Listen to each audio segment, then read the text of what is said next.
श्रीगणेशाय नमः। श्रीगोपीजनवल्लभाय नमः। श्रीमद्भागवत महापुराण तृतीय स्कंध अथैकत्रिंशोऽध्याय। मनुष्य योनि को प्राप्त हुए जीव की गति का वर्णन। श्री भगवान कहते हैं, माता जी, जब जीव को मनुष्य शरीर में जन्म लेना होता है तो वह भगवान की प्रेरणा से अपने पूर्व कर्मानुसार देह प्राप्ति के लिए पुरुष के वीर्य कण के द्वारा स्त्री के उदर में प्रवेश करता है। वहाँ वे एक रात्रि में स्त्री के रज में मिलकर एक रूप कलल बन जाता है। 5 रात्रि में बुद्बुद रूप हो जाता है। 10 दिन में बेर के समान कुछ कठिन हो जाता है और उसके बाद मांसपेशी अथवा अंडज प्राणियों में अंडे के रूप में परिणत हो जाता है। 1 महीने में उसके सिर निकल आता है। 2 मास में हाथ पांव आदि अंगों का विभाग हो जाता है और 3 मास में नख, रोम, अस्थि, चर्म, स्त्री पुरुष के चिन्ह तथा अन्य छिद्र उत्पन्न हो जाते हैं। 4 मास में उसमें मांस आदि 7 धातुएं पैदा हो जाती है। 5वें महीने में भूख प्यास लगने लगती है और 6ठे मास में झिल्ली से लिपटकर वह दाहिनी कोख में घूमने लगता है। उस समय माता के खाए हुए अन्न जल आदि से उसकी सब धातुएं पुष्ट होने लगती है और वह कृमि आदि जंतुओं के उत्पत्ति स्थान उस जघन्य मलमूत्र के गड्ढे में पड़ा रहता है। वह सुकुमार तो होता ही है, इसलिए जब वहाँ के भूखे कीड़े उसके अंग प्रत्यंग नोचते हैं तब अत्यंत क्लेश के कारण वह क्षण क्षण में अचेत हो जाता है। माता के खाए हुए कड़वे, तीखे, गरम, नमकीन, रूखे और खट्टे आदि उग्र पदार्थों का स्पर्श होने से उसके सारे शरीर में पीड़ा होने लगती है।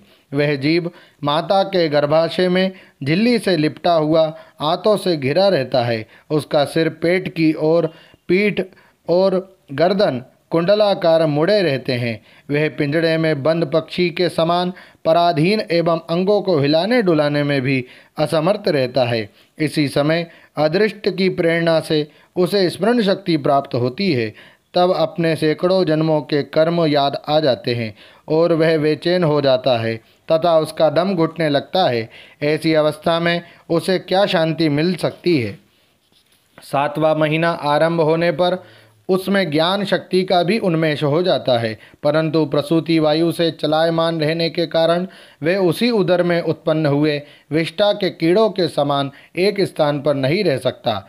तब सप्त धातु में स्थूल शरीर से बंधा हुआ वह देहात्मदर्शी जीव अत्यंत भयभीत होकर दीन वाणी से कृपा याचना करता हुआ हाथ जोड़कर उस प्रभु की स्तुति करता है जिसने उसे माता के गर्भ में डाला है।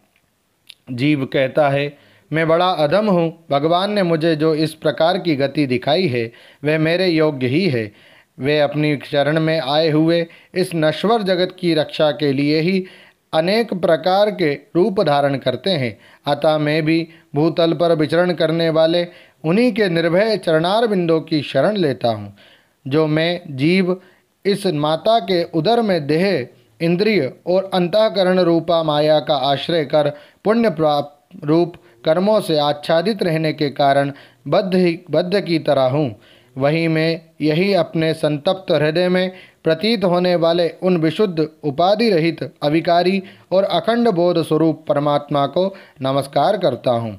मैं वस्तुतः शरीर आदि से सहित असंग होने पर भी देखने में 5 भौतिक शरीर से संबद्ध हूँ और इसलिए इंद्रिय गुण शब्दादि विषय और चिदाभास अहंकार रूप जान पड़ता हूँ। अतः इस शरीर आदि के आवरण से जिनकी महिमा कुंठित नहीं हुई है उन प्रकृति और पुरुष के नियंता सर्वज्ञ विद्या शक्ति संपन्न परम पुरुष की मैं वंदना करता हूँ।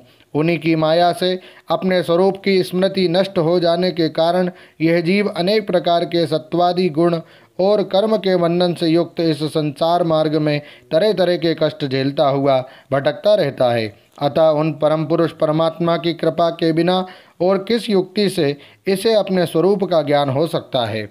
मुझे जो यह त्रैकालिक ज्ञान हुआ है यह भी उनके सिवा और किसने दिया है, क्योंकि स्थावर जंगम समस्त प्राणियों में एकमात्र वही तो अंतर्यामी रूप अंश से विद्यमान है। अतः जीव रूप कर्मजनित पदवी का अनुवर्तन करने वाले हम अपने त्रिविध तापों की शांति के लिए उन्हीं का भजन करते हैं। भगवान, यह देहधारी जीव दूसरी माता के देह के उदर के भीतर मलमूत्र और रुधिर के कुएं में गिरा हुआ है। उसकी जठराग्नि से इसका शरीर अत्यंत संतप्त हो रहा है।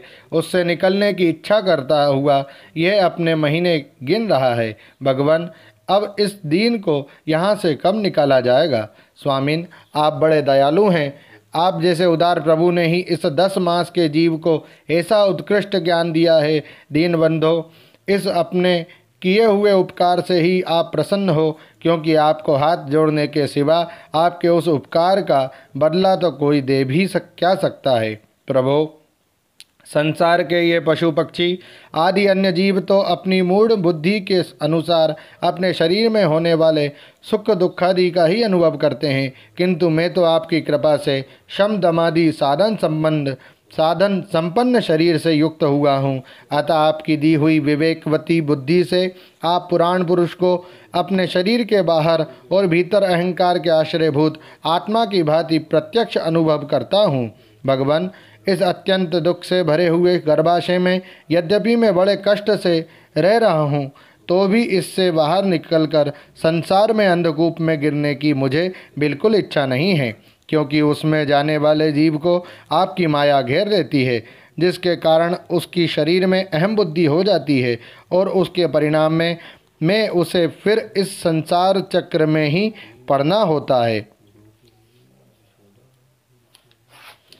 अतः मैं व्याकुलता को छोड़कर हृदय में श्री विष्णु भगवान के चरणों को स्थापित कर अपनी बुद्धि की सहायता से ही अपने को बहुत शीघ्र इस संसार रूप समुद्र के पार लगा दूंगा, जिससे मुझे अनेक प्रकार के दोषों से युक्त यह संसार दुख फिर ना प्राप्त हो।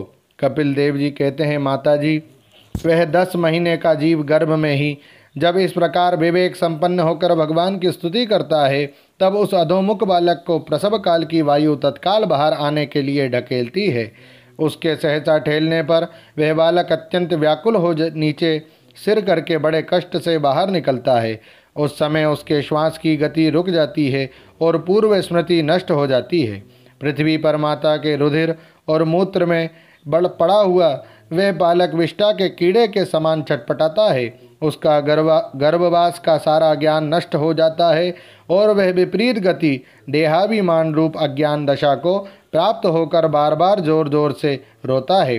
फिर जो लोग उसका अभिप्राय नहीं समझ सकते, उनके द्वारा उसका पालन पोषण होता है। ऐसी अवस्था में उसे जो प्रतिकूलता प्राप्त होती है, उसका निषेध करने की शक्ति भी उसमें नहीं होती। जब उस जीव को शिशु अवस्था में मेली कुचली खाट पर सुला दिया जाता है, जिसमें खटमल आदि स्वेदज जीव चिपटे रहते हैं, तब उसमें शरीर को खुजलाने उठाने अथवा करवट बदलने की भी सामर्थ्य न होने के कारण वह बड़ा कष्ट पाता है। उसकी त्वचा बड़ी कोमल होती है। उसे डांस, मच्छर और खटमल आदि उसी प्रकार काटते रहते हैं जैसे बड़े कीड़े को छोटे कीड़े। इस समय उसका गर्भावस्था का सारा ज्ञान जाता रहता है, सिवा रोने के वह कुछ नहीं कर सकता। इसी प्रकार बाल्य, कौमार और पौगंड अवस्थाओं के दुख भोग कर वह बालक युवावस्था में पहुँचता है। इस समय उसे यदि कोई इच्छित भोग नहीं प्राप्त होता, तो अज्ञानवश उसका क्रोध उद्दीप्त हो जाता है और वह शोकाकुल हो जाता है। देह के साथ ही साथ अभिमान और क्रोध बढ़ जाने के कारण वह काम परवश जीव अपना ही नाश करने के लिए दूसरे कामी पुरुषों के साथ वैर ठानता है। खोटी बुद्धि वाला वह अज्ञानी जीव पंचभूतों से रचे हुए इस देह में मिथ्याभि निवेश के कारण निरंतर मैं मेरेपन का अभिमान करने लगता है।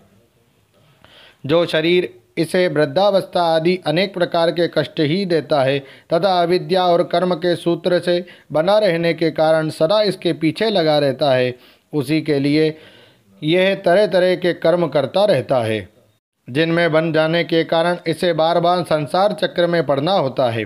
सन्मार्ग में चलते हुए यदि इसका किन्हीं जिह्वा और उपस्थेंद्रिय के भोगों में लगे हुए विषय पुरुषों से समागम हो जाता है और यह उनमें आस्था करके उन्हीं का अनुगमन करने लगता है तो पहले के समान ही फिर नारकी योनियों में पड़ता है, जिनके संग से इसके सत्य, शौच, बाहर भीतर की पवित्रता, दया, वाणी का संयम, बुद्धि, धन संपत्ति, लज्जा, यश, क्षमा, मन और इंद्रियों का संयम तथा ऐश्वर्य आदि सभी सद्गुण नष्ट हो जाते हैं।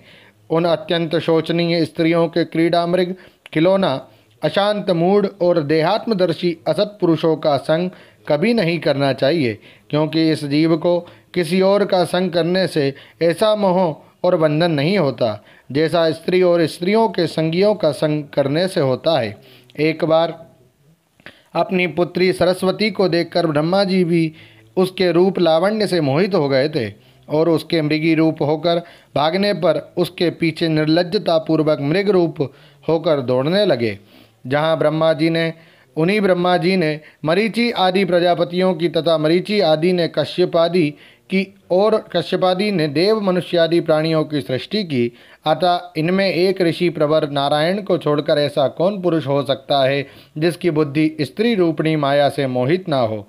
अहो, मेरी इस स्त्री रूपणी माया का बल तो देखो, जो अपने भ्रुकुटी विलास मात्र से बड़े बड़े दिग्विजयी वीरों को पैरों से कुचल देती है। जो पुरुष योग के परम पद पर आरूढ़ होना चाहता हो अथवा जिसे मेरी सेवा के प्रभाव से आत्मा अनात्मा का विवेक हो गया हो, वह स्त्रियों का संग कभी न करे, क्योंकि उन्हें ऐसे पुरुष के लिए नरक का खुला द्वार बताया गया है। भगवान की रची हुई यह जो स्त्री रूपणी माया धीरे धीरे सेवा आदि के मिस से पास आती है, इसे तिनकों से ढके हुए कुएं के समान अपनी मृत्यु ही समझे। स्त्री में आसक्त रहने के कारण तथा अंत समय में स्त्री का ही ध्यान रखने से जीव को स्त्री योनि प्राप्त होती है। इस प्रकार स्त्री योनि को प्राप्त हुआ जीव पुरुष रूप में प्रतीत होने वाली मेरी माया को ही धन, पुत्र और गृह आदि देने वाला अपना पति मानता रहता है। जो जिस प्रकार व्याधे का गान कानों को प्रिय लगने पर भी बेचारे भोले भाले पशु पक्षियों को फंसाकर उनके नाश का ही कारण होता है, उसी प्रकार उन पुत्र, पति और गृह आदि को विधाता की निश्चित की हुई अपनी मृत्यु ही जाने। देवी, जीव के उपाधिभूत लिंग देह के द्वारा पुरुष एक लोक से दूसरे लोक में जाता है और अपने प्रारब्ध कर्मों को भोगता हुआ निरंतर अन्य देहों की प्राप्ति के लिए दूसरे कर्म करता रहता है। जीव का उपाधि रूप लिंग शरीर तो मोक्ष पर्यंत उसके साथ रहता है तथा भूत, इंद्रिय और मन का कार्य रूप स्थूल शरीर इसका भोगाधिष्ठान है। इन दोनों का परस्पर संगठित होकर कार्य न करना ही प्राणी की मृत्यु है और दोनों का साथ साथ प्रकट होना जन्म कहलाता है। पदार्थों की उपलब्धि के स्थान रूप इस स्थूल शरीर में जब उनको ग्रहण करने की योग्यता नहीं रहती, ये उसका मरण है और ये स्थूल शरीर ही मैं हूँ, इस अभिमान के साथ उसे देखना उसका जन्म है। नेत्रों में जब किसी दोष के कारण रूपादि को देखने की योग्यता नहीं रहती, तभी उनमें रहने वाली चक्षु इंद्रिय भी रूप देखने में असमर्थ हो जाती है और जब नेत्र और उनमें रहने वाली इंद्रिय दोनों ही रूप देखने में असमर्थ हो जाते हैं, तभी इन दोनों के साक्षी जीव में भी वह योग्यता नहीं रहती। अतः मुमुक्षु पुरुष को मरणादि से भय, दीनता अथवा मोह नहीं होना चाहिए। उसे जीव के स्वरूप को जानकर धैर्यपूर्वक निसंग भाव से विचरना चाहिए तथा इस माया में, संसार में योग वैराग्य युक्त सम्यक ज्ञानमयी बुद्धि से शरीर को निक्षेप धरोहर की भांति रखकर उसके प्रति अनासक्त रहते हुए विचरण करना चाहिए। ओम नमो भगवते वासुदेवाय। श्रीमद्भागवते महापुराणे पारमहंस्यां संहितायां तृतीयस्कन्धे कापिलेयोपाख्याने जीवगतिर्नामैकत्रिंशोऽध्यायः। ओम श्री राधा कृष्णार्पणमस्तु।